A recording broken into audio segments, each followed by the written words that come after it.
Michael Jackson 150 साल जीना चाहता था। किसी के साथ हाथ मिलाने से पहले दस्ताने पहनता था, लोगों के बीच में जाने से पहले मुंह पर मास्क लगाता था। उसकी देखरेख करने के लिए उसने अपने घर पर लगभग 12 डॉक्टर नियुक्त किए हुए थे, जो उसके सर के बाल से लेकर पांव के नाखून तक की जांच दिन प्रतिदिन किया करते थे। उसका खाना लेबोरेटरी में चेक होने के बाद उसे खिलाया जाता था। उसको व्यायाम कराने के लिए 15 लोगों को रखा हुआ था।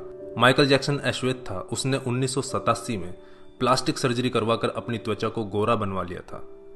अपने काले माँ बाप और काले दोस्तों को भी उसने छोड़ दिया। गोरा होने के बाद उसने गोरे माँ बाप को किराए पर लिया और अपने दोस्त भी गोरे बनाए।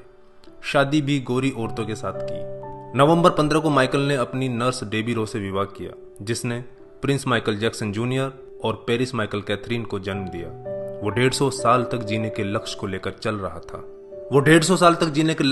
चल रहा था। हमेशा ऑक्सीजन वाले बेड पर सोता था। उसने अपने लिए अंगदान करने वाले डोनर भी तैयार कर रखे थे, जिन्हें वह खर्चा देता था ताकि समय आने पर उसे किडनी, फेफड़े, आंखें, किसी भी शरीर के अंग की जरूरत पड़े तो वह उनको आकर दे दें। उसको लगता था कि पैसे और अपने रसूख की बदौलत मौत को भी चकमा दे सकता है, लेकिन वह गलत साबित हुआ।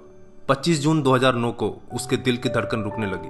उसके घर पर 12 डॉक्टर्स की मौजूदगी में हालत काबू में नहीं आए। सारे शहर के डॉक्टर उसके घर पर जमा हो गए, वह भी उसे नहीं बचा पाए। उसने 25 साल तक बिना डॉक्टर से पूछे कुछ नहीं खाया था। अंत समय में उसकी हालत बहुत खराब हो गई थी।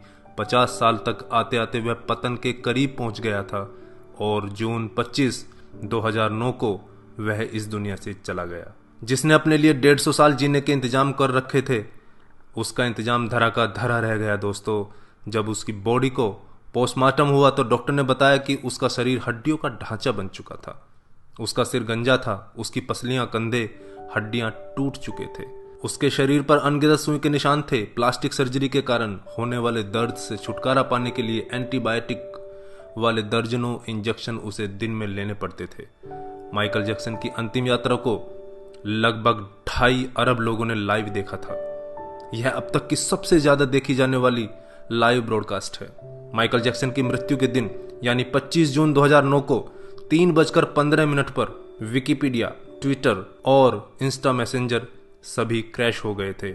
उसकी मौत की खबर का पता चलते ही गूगल पर 8 लाख लोगों ने माइकल जैक्सन को सर्च किया।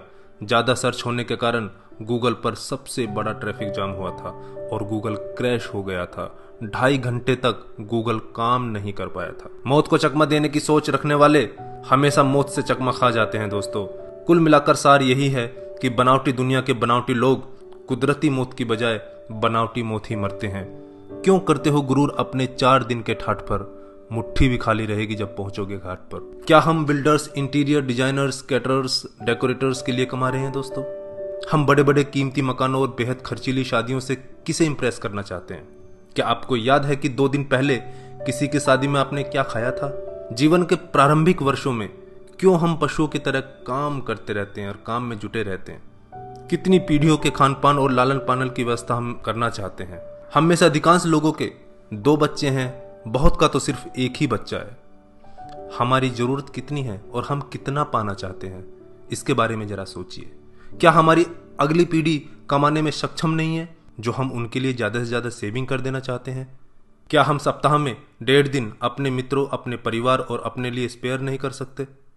क्या आप अपनी मासिक आय का 5% अपने आनंद के लिए, अपनी खुशी के लिए खर्च करते हैं? सामान्यतः जवाब नहीं में ही होता है। हम कमाने के साथ साथ आनंद भी क्यों नहीं प्राप्त कर सकते दोस्तों?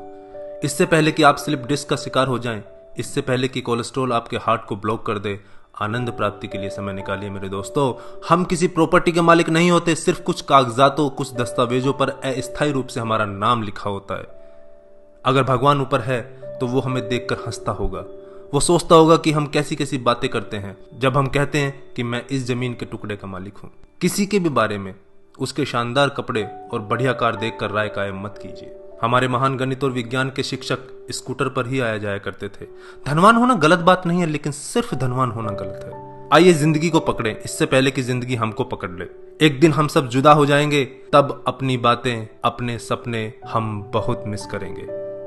दिन, महीने, साल गुजर जाएंगे, शायद कभी कोई संपर्क नहीं रहेगा। एक रोज हमारी बहुत पुरानी तस्वीर देखकर हमारे बच्चे हमसे पूछेंगे कि तस्वीर में ये दूसरे लोग कौन हैं। तब हम मुस्कुराकर अपने अदरस आंसुओं के साथ बड़े फक्र से कहेंगे, ये वो लोग हैं जिनके साथ मैंने अपने जीवन के बेहतरीन दिन गुजारे थे। मेरे दोस्तों, जीना सीखिए। धन्यवाद। जय हिंद।